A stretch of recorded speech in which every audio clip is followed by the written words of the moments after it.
I was 16 the summer my mom decided we'd spend a weekend with Grandma up at her place near Pine Ridge, a small, wooded area somewhere deep in the northern stretch of New Hampshire. She lived alone on a private 10-acre property tucked along an unpaved road, the kind you wouldn't find unless you were looking for it. No nearby neighbors, no cell reception, and only one way in or out. It wasn't exactly a vacation, but it was the closest thing we ever got to one. My parents had been planning a rare weekend trip just for the two of them. Something about rekindling romance, I think. Since they didn't trust me and my younger brothers, Eli, 13, and Noah, 10, to stay home alone, they decided the next best thing was to send us to Grandma's. She had electricity, a landline, a small pond out back, and enough squirrels to keep my brothers entertained for hours. Her house wasn't fancy, just a wide ranch-style home with vinyl siding, 2 bedrooms, and a red Morton building out back she used as storage for gardening tools and old furniture. Grandma Loretta was in her 80s but still moved like a woman 20 years younger. She was sharp, blunt, and a little paranoid, always checking locks and muttering things like, "Too many drifters on back roads these days." Her late husband, my Grandpa Henry, built the place himself in the early 70s, and she never left it after he died. On the Friday we arrived, the air smelled like pine and dry earth. It had rained the night before, and the woods surrounding the house buzzed with life, crickets, frogs, the rustle of wind through trees. After dropping our duffel bags in the spare room, we ran around the yard playing tag until we got sweaty and went inside for sweet tea and ham sandwiches. The evening was calm.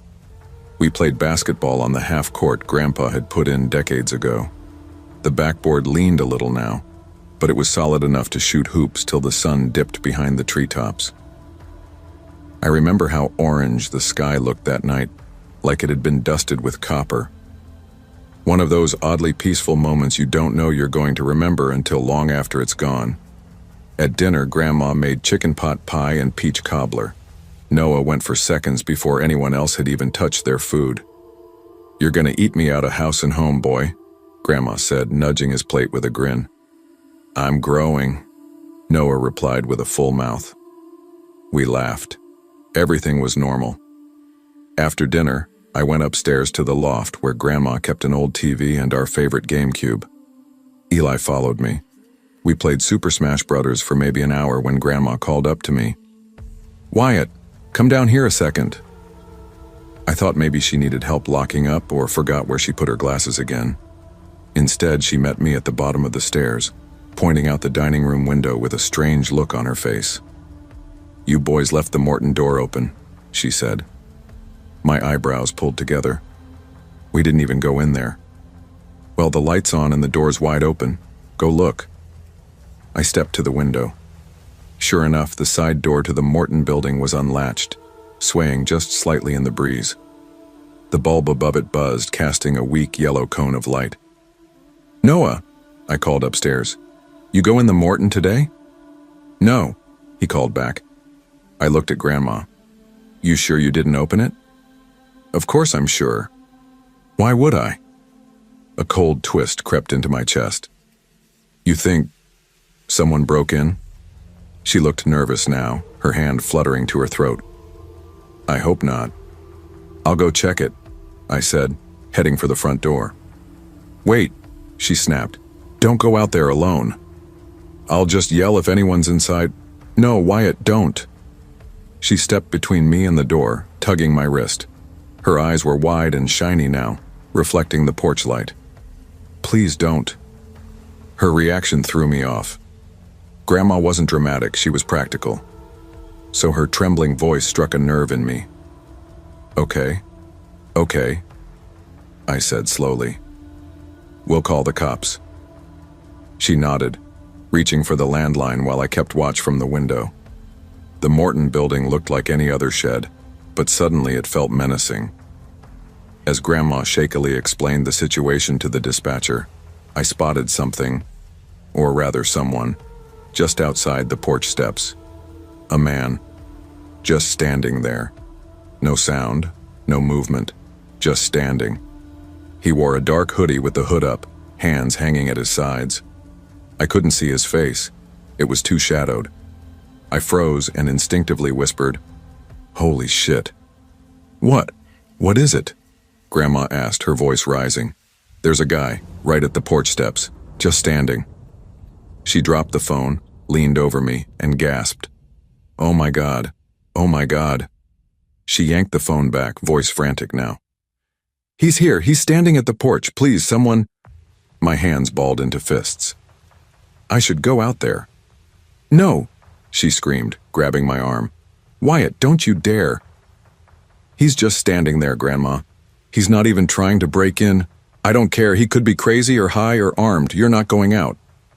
She held on with all her strength, her fingers digging into my wrist. I gave in. We waited. It felt like forever. Then, without warning, the man turned and slowly walked around the side of the house, toward the back.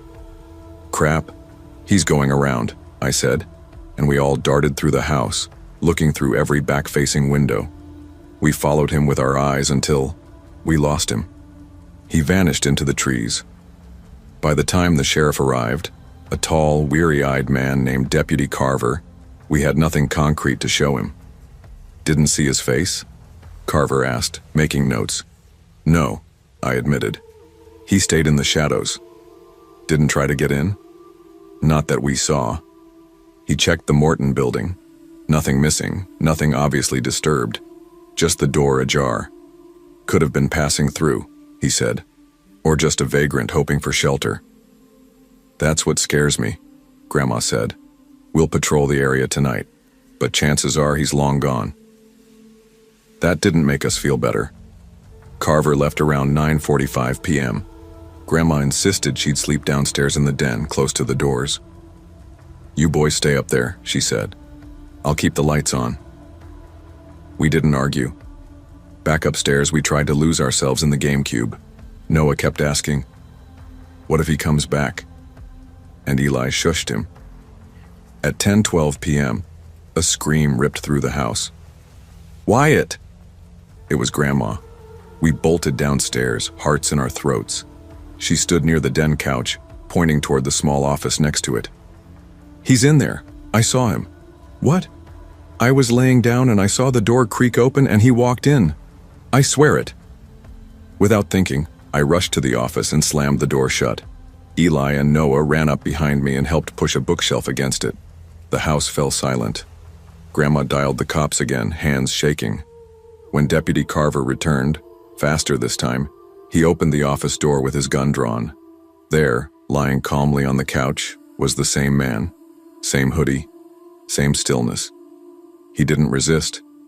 Just looked up and said, "Didn't want to be outside tonight. Too cold." He'd gotten in through the den window. It had been left unlocked. He never threatened us. Never shouted, just crept in. Carver cuffed him and took him into custody. We later found out he had no weapons, no ID, and no criminal record in the system. Just a name, Brandon Rooks, and a few minor priors for trespassing. Likely transient, maybe mentally ill. That didn't make it any easier to forget what happened. For weeks after, Grandma refused to sleep alone. She had deadbolts installed on every window, even the second-floor ones. My parents offered to have her move in with us, but she refused. Said if anyone tried that again, she'd be ready. I still think about that night.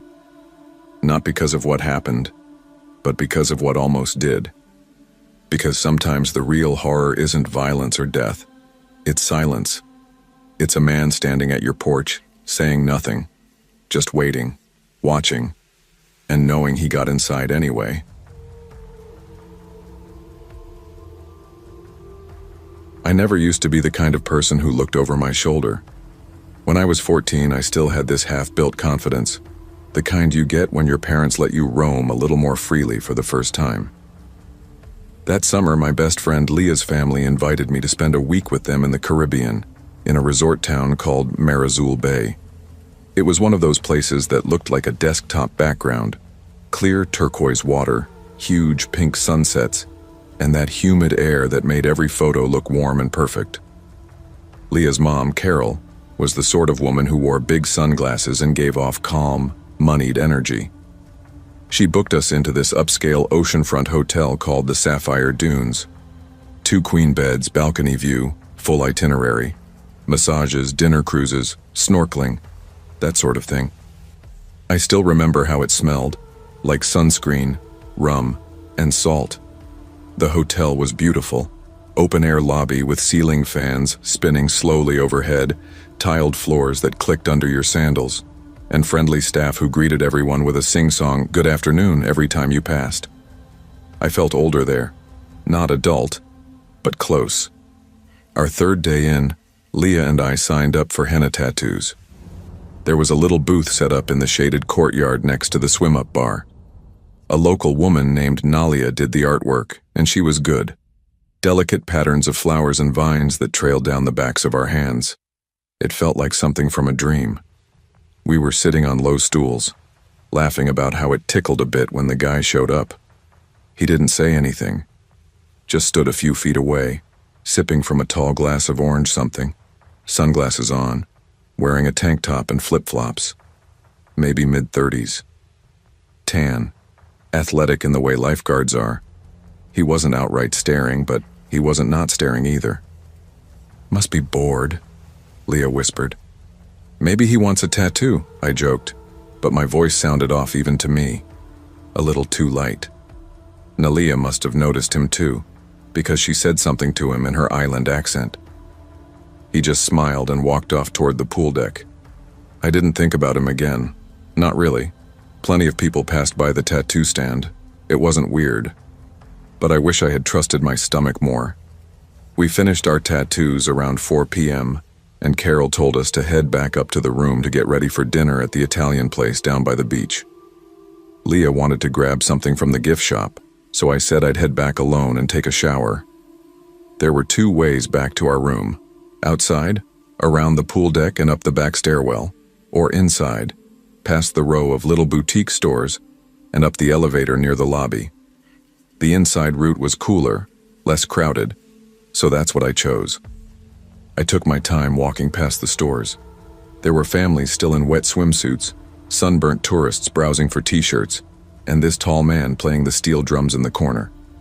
I stopped to watch him for a second before continuing to the elevator, and that's when I saw him, the same man from the tattoo booth. He was standing next to the elevator, leaning against the wall with his sunglasses now tucked into the neckline of his tank top. He looked casual, maybe too casual. I hesitated, but he didn't look at me, just stared down at his phone. I pressed the elevator button. It dinged, doors opened, and I got in. So did he. He stepped in just as the doors started to close. We were the only 2 people inside. I turned to press the button for the 6th floor. Our room was all the way at the end of the hallway up there. The moment I hit it, he gestured to the panel like, "Go ahead." But he didn't press anything for himself. That's when the feeling came back. That drop in your gut like missing a step. Why wouldn't he press a floor? I tried not to show anything on my face. I turned to the doors, pretended to be calm, but I could feel him behind me. Not close, but not far enough. The elevator stopped with a ding, and I stepped out, heart already in my throat. The hallway was quiet, empty and bathed in the soft pink light of the sunset streaming through the ocean-facing windows. I didn't run, but I walked fast. My flip-flops slapped the tile too loudly. I didn't look back, but I could hear his steps behind mine. Steady, unhurried, but too close. My room was 643, last one on the right. At 641, I broke into a jog. That's when I heard him speed up. 2 quick steps, and then a hand on my wrist. I screamed. Instinct, pure panic. I twisted my arm, kicked backward blindly, my henna-smudged hand flailing. I caught him in the shin, I think, or the knee. He cursed, stumbled, let go for a split second, and I ran. My hands were shaking so badly I almost missed the keycard slot. The green light blinked just in time. I slammed the door shut behind me and double-locked it. I stood there, breathing like I'd just sprinted a mile. Frozen. I didn't move until Leah came back 20 minutes later.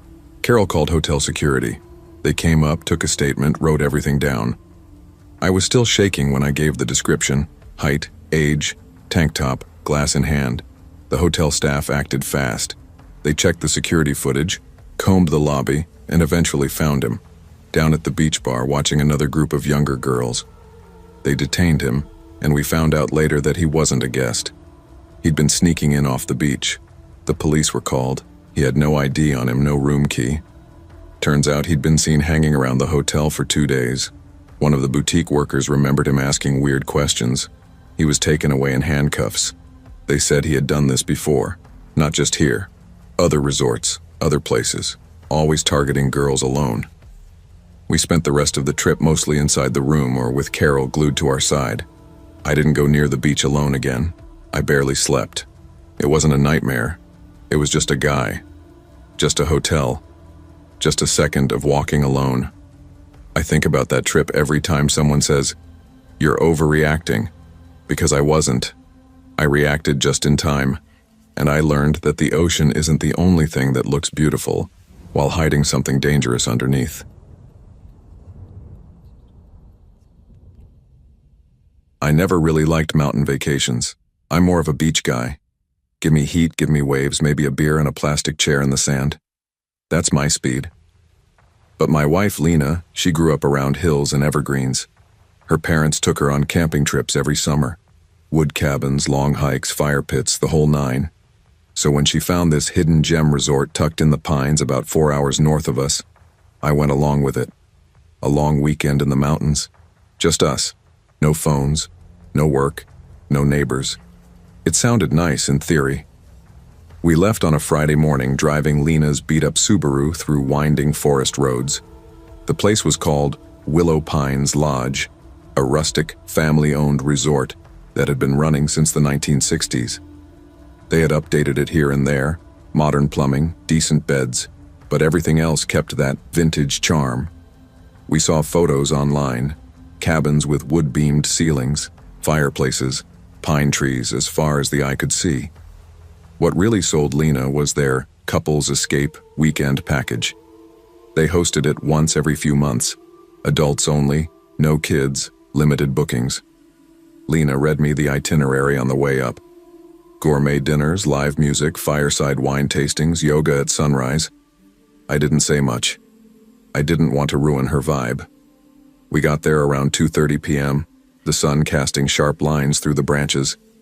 The parking lot was mostly empty, just a few other cars. The main lodge building looked like something out of a postcard. Wooden shutters, big double doors, a wraparound porch with old rocking chairs creaking in the wind. It was the kind of place that would be cozy in a snowstorm and creepy if you were there alone. The woman at the front desk, Marla, maybe mid-50s, welcomed us with a huge grin. She handed us a branded canvas tote with 2 stainless steel water bottles, a trail map, and a schedule for the weekend. "Y'all are in cabin 7, one of our best," she said proudly. "King bed, private deck, and you even got a little wood stove if you feel like making a fire. No one in cabin 6 right now either, so you've got some privacy." Lena loved that. Cabin 7 was a short walk down a gravel path lined with solar lanterns. Inside, it smelled like cedar and something faintly sweet, maybe pine cleaner. There was a giant bed draped in a flannel comforter, a kitchenette with a little stove, and a sliding door that opened to a small porch facing the woods. The bathroom was basic but clean. I set down our bags while Lena opened the windows to let in the breeze. "It's perfect," she said, wrapping her arms around me. I kissed her cheek. "Yeah, you picked good." That first night, we had dinner in the main hall with 6 other couples. The dining room was low-lit and warm. The windows steamed slightly from the cold air outside. A local guy played acoustic guitar near the fireplace while a few older staff bustled around, pouring wine and bringing out roast chicken and mashed potatoes. Everyone was friendly enough. Most of the couples were in their late 20s to mid-30s like us. One couple, Chase and Mia, sat next to us and chatted most of the night. They were from 2 towns over and had done this same weekend the year before. "It gets weird sometimes," Chase said after a couple glasses of wine. "Like, spooky weird." Lena perked up. "How do you mean?" just odd noises, shadows in the woods. There was this guy who swore someone knocked on his window in the middle of the night, but their cabin was facing the woods. Mia rolled her eyes. He's just trying to creep people out. Chase laughed. Nah, I'm serious. There's something about this place. It's too quiet. We all laughed it off. That's what people did at these places. Told ghost stories to add some spice. Back at our cabin that night, the air had dropped fast. You could see your breath even indoors near the windows. Lena and I bundled up in bed, the wood stove crackling softly in the corner. We didn't bother locking the inner door to the adjoining room. There wasn't anyone next door, and honestly, we didn't even think about it. Sometime around 2 a.m., I woke up. There was this smell, not strong but sharp, almost chemical, like stale air mixed with something else, something rotting. It reminded me of a dead raccoon I found under our porch last winter. Lena stirred and made a face. Ugh, do you smell that? I nodded, already swinging my legs over the side of the bed. Maybe something got into the pipes. The smell seemed stronger near the door to the other room. I cracked it open and stepped into the dark, switching on the little lamp by the dresser. The room looked fine. Unused beds, dusty table, windows closed. But something didn't feel right. I checked under the bed, inside the closet, even pulled back the shower curtain in the tiny bathroom. Nothing. Still, that smell was worse in here. I opened the window to air it out, then went back to our room and closed the connecting door. Lena sprayed some lavender mist on her pillow and we tried to sleep again. I lay there for a long time, my eyes locked on the shadows shifting outside the curtain. The next morning, the smell was gone. We had coffee on the porch, watched some deer cross through the trees, and went on a guided nature hike with 2 other couples and the resort's dog, Buck. He was a big old mutt that led the way like he owned the mountain. Everything seemed normal. That night, though, things changed. We had dinner again with Chase and Mia, followed by a short acoustic performance in the lodge basement. Afterward, Lena and I went back to the cabin, a little tipsy, a little tired. Around midnight, we were brushing our teeth when we heard it. Thump, soft but deliberate, from the other room. I froze mid-brush. Did you hear that? Lena nodded, eyes wide. Maybe the wind? I walked to the connecting door and pressed my ear against it. Another thump, closer this time, like someone dropping a shoe. My heart started racing. Maybe something fell, I said, not believing it. I grabbed the little flashlight from my nightstand drawer and slowly opened the door. The room was dark except for the moonlight bleeding through the window. I stepped inside. It was cold, much colder than our side. I scanned the floor. Nothing out of place. No animals. No fallen lamp. I even checked the bathroom again. Everything looked exactly as it should. And then, as I turned to leave, my flashlight flicked over the corner. Something was there. Tall. Still. Just out of full view. A shape. Like a coat rack. Only there wasn't one in this room. I didn't even breathe. I just slowly backed out, shut the door, and turned the lock. I think someone's in there, I whispered to Lena. What? I saw something. Someone. In the fucking corner. She grabbed her phone to call the front desk, but we had no signal. Of course, the reception up here was trash. I grabbed my jacket, slipped on my boots, and told her not to open the door for anyone but me. I sprinted up to the main lodge. The front desk was empty, but there was a bell. I rang it twice, then again louder. A few seconds later, a man I hadn't seen before came from the kitchen area. Gruff, maybe late 60s, wearing a flannel and jeans. Something wrong? I told him everything, quietly but urgently. The smell, the sounds, the shape in the corner. His face changed. Cabin 7? He asked. I nodded. He disappeared for a moment and came back with a rifle slung over his shoulder. Show me. We walked back together. When we got to our cabin, Lena unlocked the door, pale as a ghost. The man motioned for me to stay back as he entered the other room. He was gone for maybe 30 seconds before he came back out. The other door's open, he said quietly. To the outside. Whoever it was is gone. That room had its own exit, a little side door we'd never used. Lena clutched my arm. "Who was it?" The man shook his head. "Don't know. You're not the first ones to report this kind of thing, though. A few weeks back, we had some food go missing. Blankets, too. Someone's been sneaking in from the woods, living out here." He looked toward the trees. "Might be someone local, might be someone not right in the head." We didn't sleep that night. In the morning, they let us break our booking early and gave us a full refund. The man, his name was Rick, the owner's brother, walked us to our car. "We'll be putting cameras up," he told us, "and probably locking those connecting doors from now on." I didn't say much. As we drove away, I glanced in the rearview mirror at the trees. And just for a second, I swear, I saw someone standing at the edge, watching us leave. I had never been the kind of person who needed a big wedding. The courthouse was enough for me. One witness, a quick ceremony, a kiss. That was it. But my husband, Ryan, had this idea that we should do it right afterward, which in his mind meant a proper honeymoon. Just the two of us. No schedule, no obligations, no family drama. Just a week to relax and breathe after the stress of tying the knot. We chose El Capitan Resort and Spa, a 5-star hotel nestled just off the strip in Henderson, Nevada.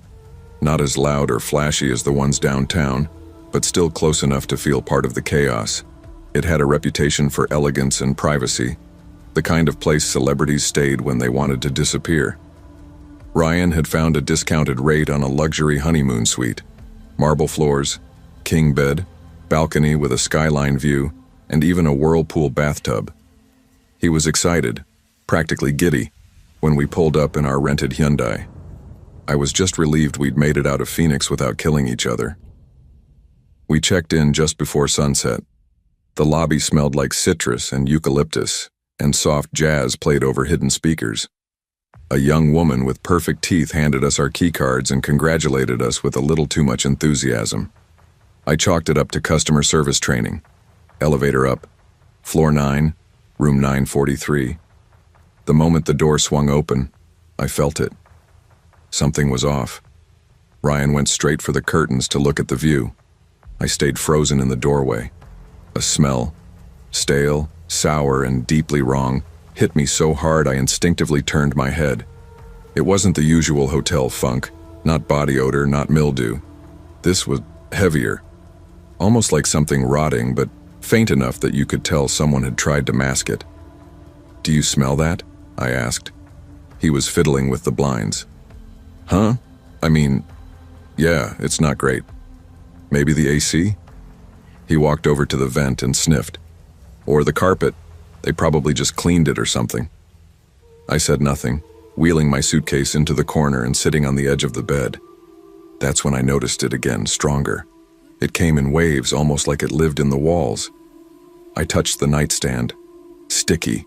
The corners of the room had dust. A strange brownish stain trailed under the armchair. My gut clenched. Ryan threw himself on the bed like a teenager. "Come on, babe.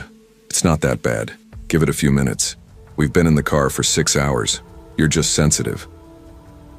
"I'm calling the front desk," I muttered, already dialing. The manager's voice was crisp and apologetic. "I'm so sorry about that, Mrs. Harper. Unfortunately, we are completely sold out due to the International Travel Tech Convention this week. However, I can personally send our housekeeping supervisor up to refresh the suite immediately. And while she does that, I'd love to offer you and your husband dinner on us. There's a fantastic steakhouse just across the courtyard." I accepted. It seemed like a reasonable offer. Dinner was good, better than expected. For a little while I forgot the weird smell and let Ryan distract me with wine and jokes and stories about his college roommate's disastrous wedding speech. We laughed, flirted, talked about what we'd do tomorrow. Red Rock Canyon, maybe the Hoover Dam. We were trying. But when we returned to the room, I didn't even have to open the door all the way to know it was still there. Ryan's smile faded. "What the hell?"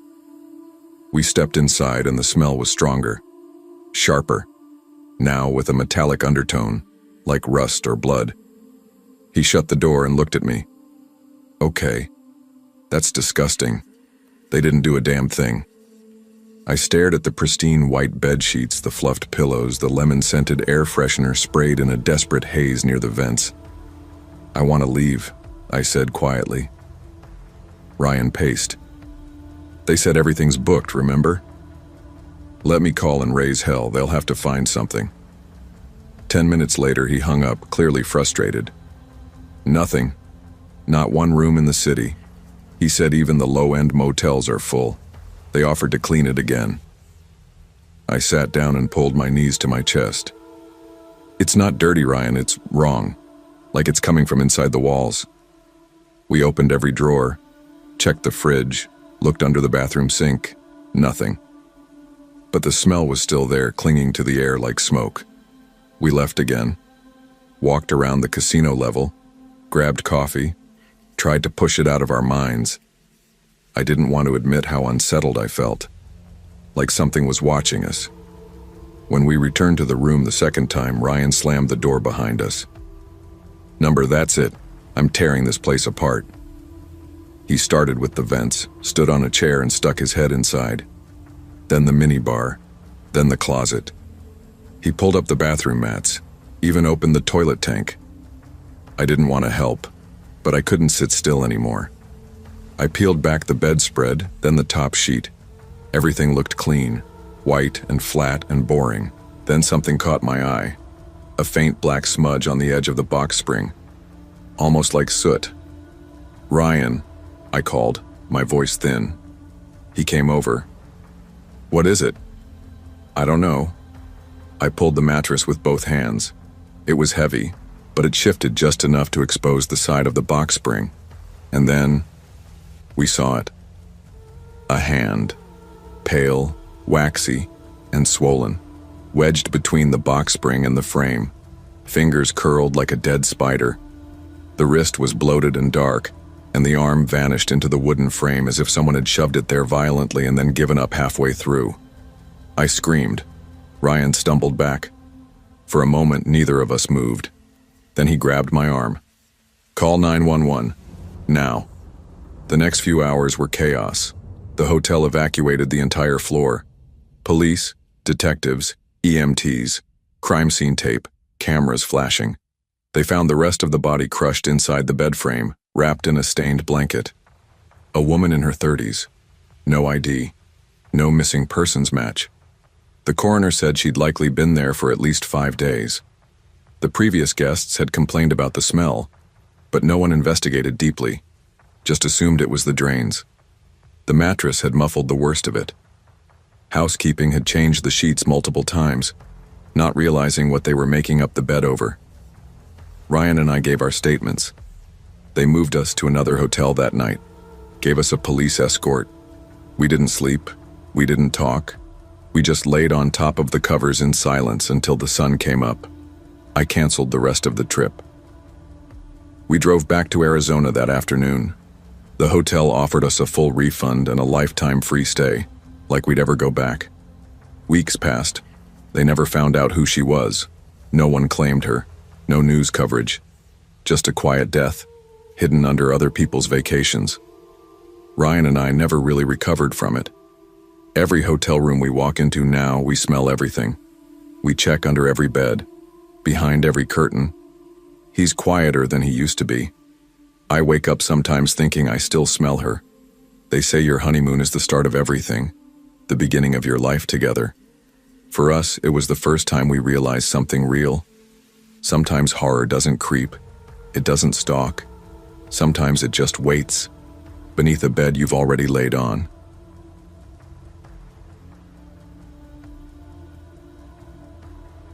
I never thought our honeymoon would end with a police report and a blood-stained carpet. We'd been married for exactly 5 days. After the whirlwind of planning and a long-awaited wedding, we were finally in paradise. My wife Clara and I had booked a week-long stay on the island of Lanihi, a lesser-known but beautiful island in the Pacific, a perfect spot for those wanting to avoid the typical crowds of Oahu or Maui. It was quiet, lush, and serene. We stayed at a boutique resort nestled along the coastline, the kind of place with open-air hallways, personal hammocks on every balcony, and complimentary fresh juice every morning. It was our first real trip together, away from family, friends, and every normal routine we'd known as a couple. The first 3 days were magic. We slept in, ate too much local food, and watched the ocean turn orange at sunset.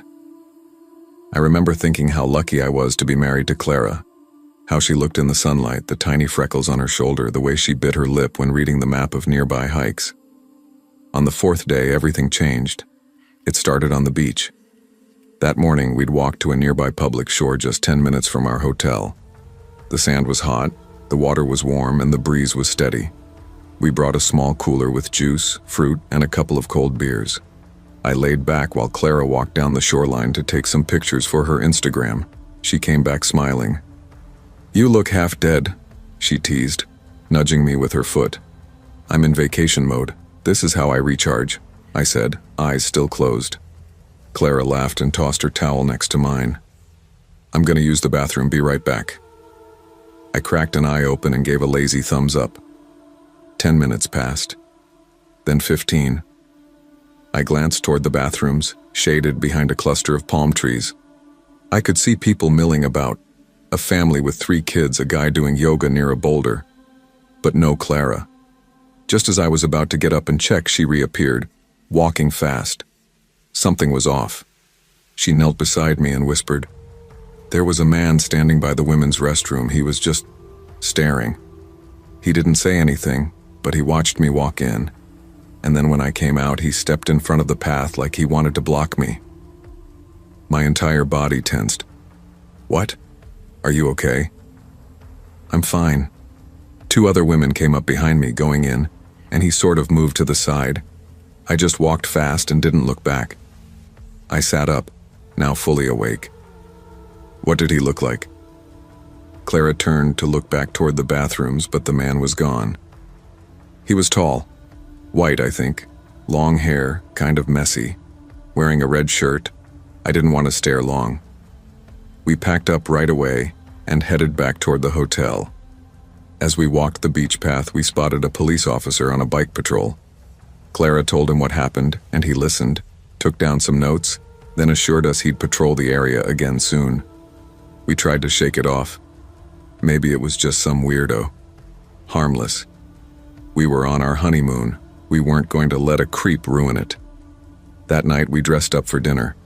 There was a seafood place called Salt and Coral about 2 blocks away, with views overlooking the ocean cliffs. Clara wore a green dress that fell off one shoulder, and I remember thinking she looked like a magazine cover. Over grilled snapper and mango cocktails, we even laughed about the bathroom encounter. "Maybe he was just high," I said. Clara rolled her eyes. "Still creepy, but yeah, maybe." We walked the streets after dinner, stopping at a night market to browse handmade jewelry and carved wooden turtles. Locals played music under string lights, and tourists danced barefoot in the sand. By the time we got back to our room 406, it was just past midnight. We took showers, dimmed the lights, and crawled into the big soft bed. I remember laying there thinking that the day ended far better than it began. Then came the knock. 3 gentle taps. Clara looked at me, confused. "Did you order room service?" I shook my head. We weren't expecting anyone. I got up and walked to the door, keeping the chain latch on. I peeked through the peephole. A man stood outside in a maid's uniform. He wore a beige housekeeping outfit, complete with a name tag that read Ian. His hair was long, greasy. His face looked familiar. I cracked the door, but only a few inches. "Can I help you?" I asked. He didn't smile. "I left something in your room earlier. Just need to grab it real quick." "We didn't have any housekeeping today," I said firmly. "We had the do not disturb sign out." He tilted his head. "It'll just take a second." Behind me, Clara walked into view. And that's when she screamed. "That's him! That's the man from the beach!" I turned to look at her, stunned. "What?" The man suddenly shoved the door. The chain latch strained but held. His hand came through the crack, trying to unlatch it from inside. I slammed the door shut, undid the latch, and opened it fast to push him back. "What the hell is your problem?" I yelled. Then I saw it, his other hand reaching behind him. He pulled out a folding knife and lunged. He grabbed me by the throat and drove me backward into the hallway wall. I tried to yell, but his grip tightened. The blade came up and I ducked just in time, the knife slicing through the air beside my ear. Clara screamed again, but this time it was followed by a crack. She'd grabbed the lamp from the nightstand and smashed it over his head. The man let go of me, stumbled backward, then bolted down the hallway, bleeding. I gasped for air. Clara grabbed my arm, trembling. "Call the police. Call now." The hotel turned into chaos. Guests spilled into the hallway in robes and pajamas. A woman began crying hysterically. Someone shouted that there was a man with a knife. Security showed up first, then the police. They took statements, interviewed everyone on our floor, and checked surveillance. The man had entered using a staff-only side door with a stolen badge. He wasn't a hotel employee. He'd somehow gotten the uniform, maybe stolen it from the laundry. They found his knife in a stairwell. He was gone. No one had gotten a clear shot of his face on camera, but when they showed us the hallway footage, Clara confirmed, "That's him." We didn't sleep that night. The hotel moved us to a different room, one with no balcony and reinforced locks. The police stayed in touch. 2 days later, they called with news. A man matching the description had been arrested trying to break into a different hotel near the marina. He had a duffel bag with multiple stolen uniforms, pepper spray, duct tape, and another knife. His name was Connor Wexley. He'd been arrested before, for stalking. The rest of our honeymoon passed like a blur. We didn't go to the beach again, didn't walk around after sunset. We mostly stayed in the hotel, watching local news, wondering what would have happened if Clara hadn't recognized him, if the chain latch had failed, if the lamp hadn't been within reach. Sometimes Clara wakes up in the middle of the night gasping. Other times I find myself double-checking locks before bed. We still have the wedding photos hanging in our living room, right above the fireplace. But we don't talk about the honeymoon much, not because we want to forget, but because we almost never came back.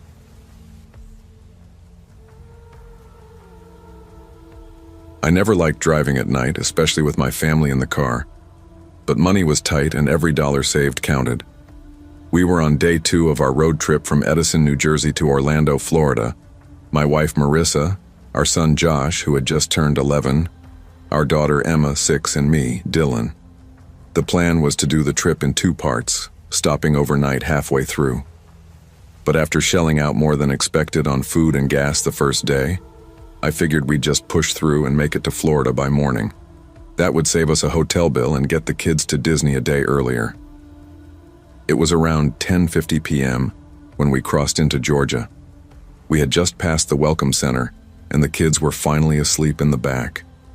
Marissa was nodding off in the passenger seat with her hoodie pulled over her head. The hum of the road was the only sound keeping me company. The highway was quiet, so quiet it was almost eerie. No cars ahead, none behind. Just long stretches of darkness broken by the rhythm of the occasional green sign or reflective marker. We were maybe 40 minutes from the Florida border when I saw it. 2 flashing red lights, low to the ground. Not the kind that sit on a police cruiser. These were smaller, like roadside flares or SOS beacons. I instinctively took my foot off the gas. As we got closer, I realized they were flanking a dark-colored car parked diagonally across the 2-lane highway. 2 orange cones stood beside it, placed with deliberate precision. The whole scene screamed, "Set up." I slowed to a crawl. "What the hell?" I muttered. Marissa stirred. "What's going on?" she mumbled, rubbing her eyes. "There's something in the road," I said, my hands tightening on the steering wheel. As the beams of my headlights swept across the car, 2 figures appeared from behind it, hooded, walking slowly toward us. Male. Young. One of them raised his hand in what might have been a wave or a signal to stop. I rolled down the window about an inch as he approached on my side. He leaned close, I saw the glint of something metal around his neck, a chain, and he smelled like cigarettes and sweat. "You all right, man?" I asked cautiously. "Yeah," he said. "Open the door real quick, need to ask you something." That sentence didn't sit right with me. Something about the way he said it. Too casual, too forced. My pulse started to pick up. I glanced in the side mirror. The other guy was now circling toward the passenger side. "No," I said firmly, rolling the window back up. That's when I saw the guy on my side reach into his hoodie pocket. Screw this. I slammed the car into reverse and whipped the wheel around. The tires squealed. Marissa shrieked, "Dylan, what are you doing?" "They're not stranded," I said, jerking the car forward again. "It's a setup." I aimed straight for the edge of the makeshift blockade, praying I wouldn't blow a tire. We clipped one cone, one of the red lights exploded under the wheel, and I barely missed their car as I gunned it past. Marissa turned around in her seat. Who were they? What the hell is happening? I checked the mirror. No headlights. I exhaled, trying to calm the adrenaline that was surging through my veins. "I don't know," I said, "but we're getting the hell out of here." For about 30 seconds, the road behind us stayed empty. Then, headlights. One pair. Closer. Getting closer. "Dylan." Marissa's voice wavered. "Is that them?" I didn't answer. I didn't need to. They were speeding up, fast. "Are they chasing us?" Josh's voice, groggy and scared, came from the back. "Everyone stay quiet," I said, my voice low, calm only on the surface. The car behind us started flashing its lights. My foot pressed harder on the gas. I was already doing 80. Then, pop. The car shook. I lost control for a split second, swerving slightly into the rumble strip. "What was that?" Marissa cried. "I don't know, I think they hit a tire." Pop, another one. The steering went soft like the car was dragging something. We weren't going to make it far. Marissa grabbed her phone. "I'm calling 911. "Good," I said, fighting the wheel. "Just stay calm." The kids were crying now. Emma was curled into her booster seat, hands over her ears. Josh was shouting questions I couldn't answer. I kept the car moving despite the drag. Then, bam! The car behind us rammed the back of our SUV, screaming, crying. I felt the weight of my family in every breath I took. My hands were locked onto the steering wheel so tight my knuckles went white. "Please," Marissa begged into the phone. "Please send help. We're on I-75 South just past exit 93. There are people chasing us. We have kids. They're hitting our car." Another slam from behind. And then, like a goddamn miracle, I saw the red and blue. A police cruiser was flying up from behind. Lights, sirens, the whole thing. The moment the guys behind us saw it, they swerved hard to the right into an exit ramp and disappeared into the dark. The cop followed them without hesitation. I pulled off to the shoulder, heart still hammering. "We're okay," I said, my voice cracking. "We're okay now. We're safe." 15 minutes later, another squad car arrived along with a Teo tow truck. I spoke to the officers while Marissa held the kids. Both rear tires had been shot, small caliber bullets, probably fired from a silencer, maybe even from inside their car. These guys had done this before, and they weren't alone. Apparently, a similar setup had been reported the previous night. A single woman had encountered the roadblock and managed to reverse out without being pursued. She called it in, but by the time anyone got there, the scene was clean. No car, no cones, no lights. They told us we were the first ones they managed to catch in the act. The guys had run their plates through traffic cams earlier in the evening, waiting for the right kind of target. Late-night drivers with family vehicles. Easy prey. We spent the rest of the night in a Holiday Inn near Valdosta. The Disney plans were postponed by a day. Josh wouldn't sleep unless the lights were on. Emma clung to Marissa the entire night. I couldn't close my eyes for longer than a few minutes without jolting awake at every passing sound. It's been months since it happened, and I still can't drive at night without checking the rearview mirror every few seconds. Not because I think they're coming back, but because I know how easy it is for something like that to happen. One quiet highway, one family trying to save a few bucks, 1 mile too far, and everything can change.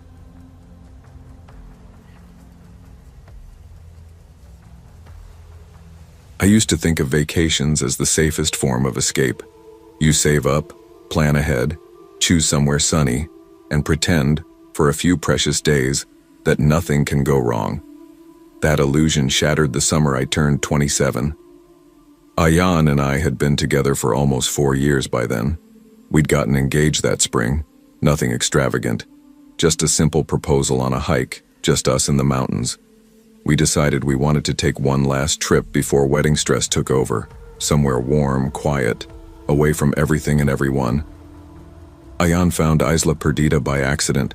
He was scrolling through a travel blog at 2 in the morning and showed me a picture of the island. It didn't even look real. White sand, turquoise water, no resorts in sight. "It's barely touched," he said. "A little island off the coast of Central America, locals, beaches, and not much else." It sounded perfect. We booked a tiny eco-lodge on the east end of the island for 10 days.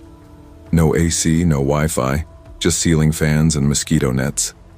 We agreed to rent a car from a local named Mateo, who ran a guest house and car service near the airport. The whole thing felt romantic in a rugged, off-the-grid way. The first few days were what you'd expect. We ate coconut curry out of paper bowls, snorkeled in water so clear it looked filtered, and spent lazy evenings with the windows open, listening to geckos clicking in the corners of the room. On the 5th day, we decided to explore the island's lesser-known roads. The lodge owner, a retired Canadian woman named Ruth, mentioned a coastal drive that wrapped around the far west side of the island. "It's a little overgrown but beautiful," she said. "No traffic, just jungle and ocean. Take the road past the old sugar mill. There's a dirt path on the left. Locals call it La Ruta Fantasma, the ghost road. Don't worry, just a nickname." I laughed. Why the ghost name? She just smiled and waved it off. Old island stories. We packed a bag with water, snacks, and sunscreen, then headed out late morning. I wore a loose white sundress and sandals, Ayan in board shorts and a gray tee. It was blazing hot, and the road soon turned to gravel, then dirt. We bumped along between tall sugarcane stalks and drooping mango trees. It felt like we were the only people left in the world. "I'm kind of obsessed with this," I said, legs propped on the dashboard. Ayan glanced at me, smiling. "I feel like Indiana Jones, only, brown and underpaid." "Don't crash, Dr. Jones." We drove like that for almost an hour, stopping now and then to take pictures. Around noon, the air thickened. The sun had climbed directly overhead, and everything seemed to slow down. Even the cicadas felt quieter. The road narrowed, hemmed in by brush and leaning banana trees, when we noticed something strange. At first, I thought it was a rock, just a lump ahead on the right, half buried in weeds. But as we got closer, I saw it was the back of a car, just the rear end sticking out at an angle into the road. A rusty, beat-up old thing, faded blue paint, no plates. The brand was unrecognizable, definitely not local. "Is that abandoned?" I asked, sitting up straight. Ayan slowed the car. "Looks like it. Maybe someone left it?" I looked around. There's no one here. No buildings, not even tire tracks. He pulled over a few yards behind it and threw the gear into park.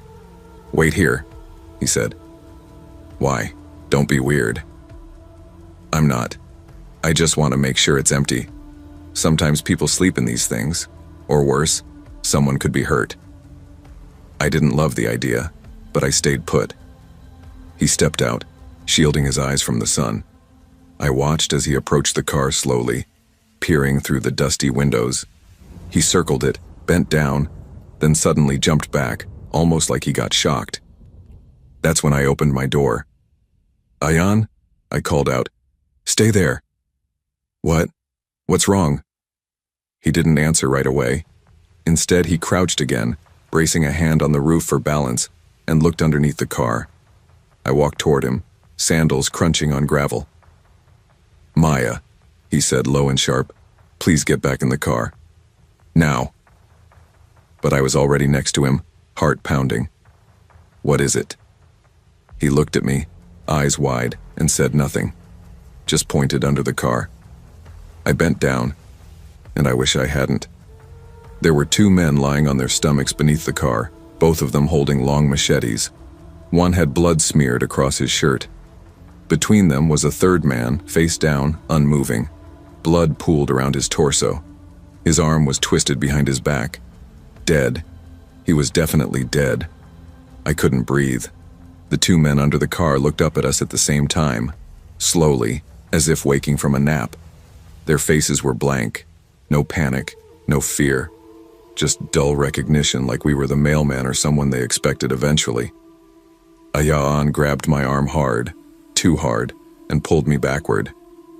"Get in. Get in the car. Now." I stumbled as he shoved me toward the passenger seat. My brain hadn't caught up. I was still trying to understand what I'd seen. I turned around once as I climbed in, and that's when I saw both men crawl out from under the car, standing tall with blades still in their hands. One of them started walking toward us. Ayaan yanked the door shut, turned the ignition, and slammed his foot on the gas. The tires skidded in the dirt, the little Suzuki fishtailing before it found traction. We shot forward, swerving around the blue car, kicking up a storm of dust behind us. Neither of us said a word. The only sound was the rattling of the car, the engine wheezing as Ayaan drove like hell down the road. I twisted around to look behind us. No one was following. We drove until we saw a shack with an old Coke sign and a man sitting on the porch. Ayaan pulled over, window down, yelling in Spanish that we needed help.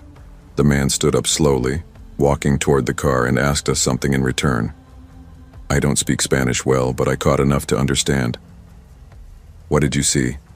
Ayaan told him carefully. The man didn't look surprised, only cautious. He pointed down the road to the east where a small police station sat near the coast. We went straight there. The station had 1 working fan and 2 uniformed officers. When we explained what we saw, the younger officer nodded solemnly. The older one exchanged a glance with him, then asked for the location again. Ayaan marked it on a paper map using the sugar mill as a reference.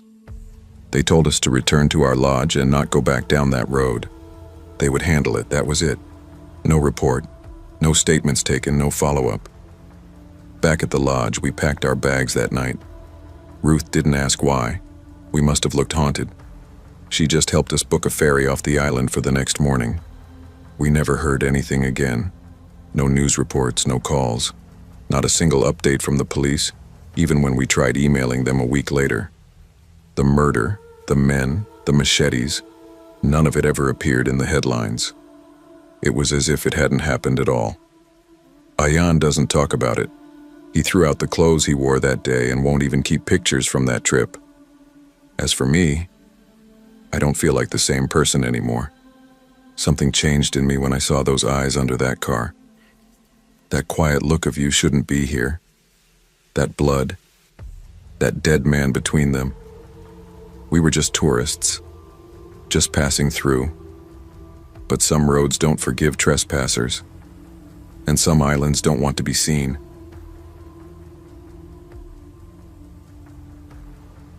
I was 16 when my view of vacations and people changed forever. It started off like a dream. My grandparents had decided to treat the whole extended family to a 10-day cruise through the Florida Keys and the Bahamas, and it felt like a fantasy. The cruise line was called Ocean Crest, and the ship we were on was the Celestia Dawn.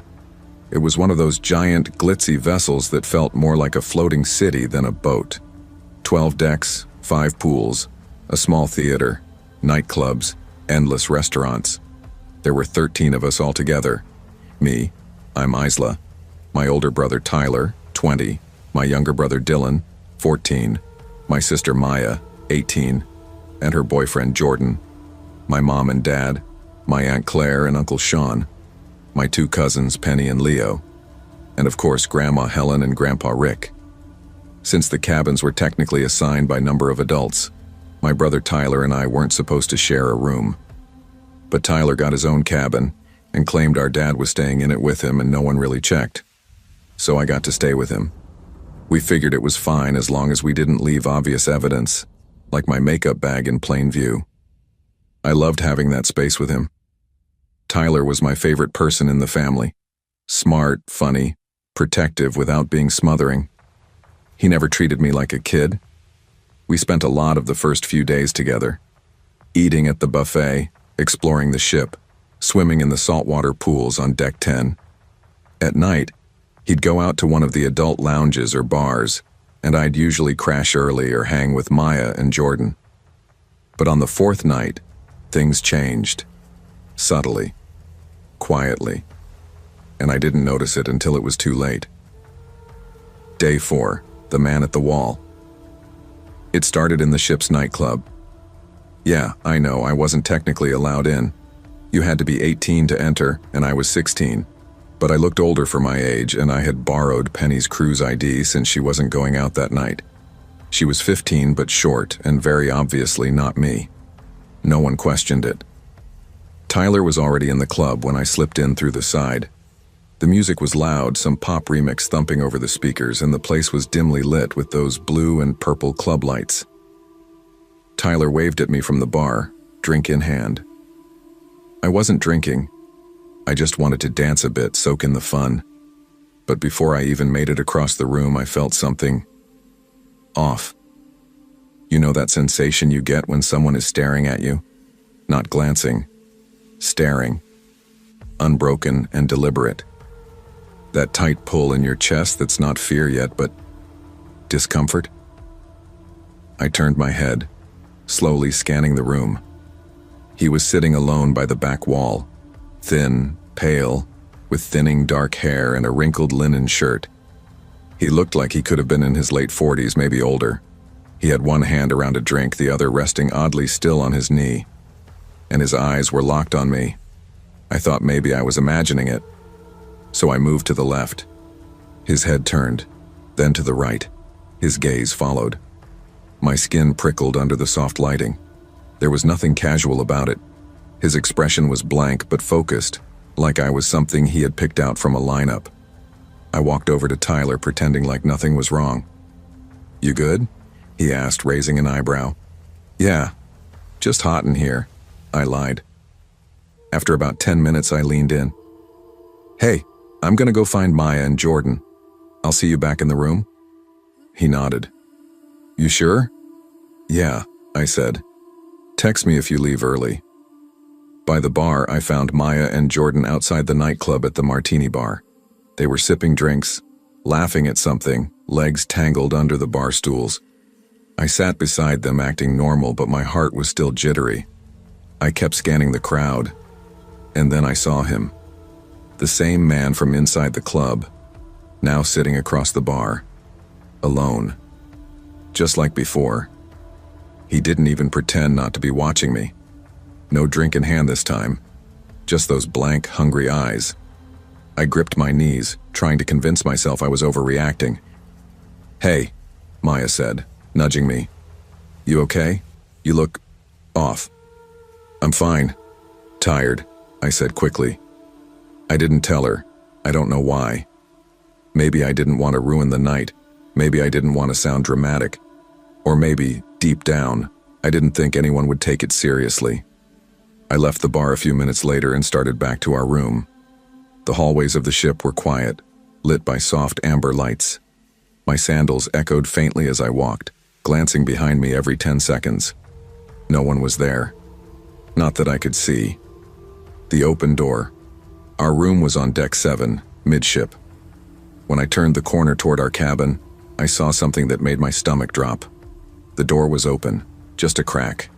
The light inside was on. We had locked it. I knew we did. I remembered distinctly hearing it latch when Tyler left. I froze. My fingers trembled as I reached for the handle. "Tyler?"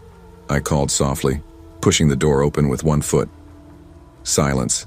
No movement. The air inside felt wrong, still like it was holding its breath. I walked in slowly. The beds were untouched. My backpack was still on the chair. The bathroom door was half open. I peeked inside. Nothing. I waited a full minute before letting my shoulders drop. Maybe Tyler had forgotten to pull it shut all the way. Maybe housekeeping had stopped in by accident. I changed into shorts and a t-shirt and crawled under the covers. My thoughts kept circling that man's face, his stare. Eventually, I drifted into a shallow, twitchy sleep. I don't know what time it was when I woke up. Everything was dark. The hum of the ship was steady, and the curtains were drawn. But something had brushed my face. Not a bug, not the blanket, a hand. My eyes snapped open. I whispered, "Tyler, stop." Then I saw it. A figure, tall, standing beside my bed, and Tyler's bed was empty. The scream tore out of me before I even fully processed it. "Get out, Tyler!" The figure lunged toward me, maybe trying to cover my mouth, but I was already scrambling back against the wall, shrieking. The door burst open and Tyler came flying in behind him. "What the hey?" he roared. He tackled the man to the floor, punching him, dragging him away from me. I couldn't stop screaming. My throat was raw. I scrambled off the bed and kicked at the man's side, my hands shaking uncontrollably. Within seconds, the hallway erupted with footsteps. My dad was first, then security. People from nearby rooms poked out in confusion. The man didn't fight back. He just kept mumbling something. I'll never forget the look on his face. Dazed. Like he wasn't even fully there. They took him away in handcuffs. I sat in the hallway, wrapped in a blanket, shivering. Tyler stayed by my side the whole time. I couldn't stop crying. Security said he had somehow gotten a spare key card. They weren't sure how. They suspected he'd been watching passengers and memorizing cabin numbers. He was in one of the lower deck solo cabins, traveling alone. No criminal record, no flagged behavior. They locked him in the ship's holding cell for the rest of the trip and handed him over to authorities when we docked. I never learned his full name. What I do know is that he'd been watching me, tracking me, slipping into our room when he thought I was alone. He had no bag, no tools, just his hands, and intentions I still don't want to imagine. I never finished the cruise. After that night, I refused to stay another hour on that ship. When we docked in Nassau the next morning, my parents got us a flight home. I don't go on cruises anymore. I don't stay in shared hotel rooms. And I don't let fun override my instincts. Because sometimes the scariest places aren't haunted. They're just places where someone is watching you, waiting, and planning. Isla C., survivor of the Celestia Dawn incident, 2023. If you ever feel like someone's watching you, believe yourself. Leave. Tell someone. You're not being dramatic. You're being safe.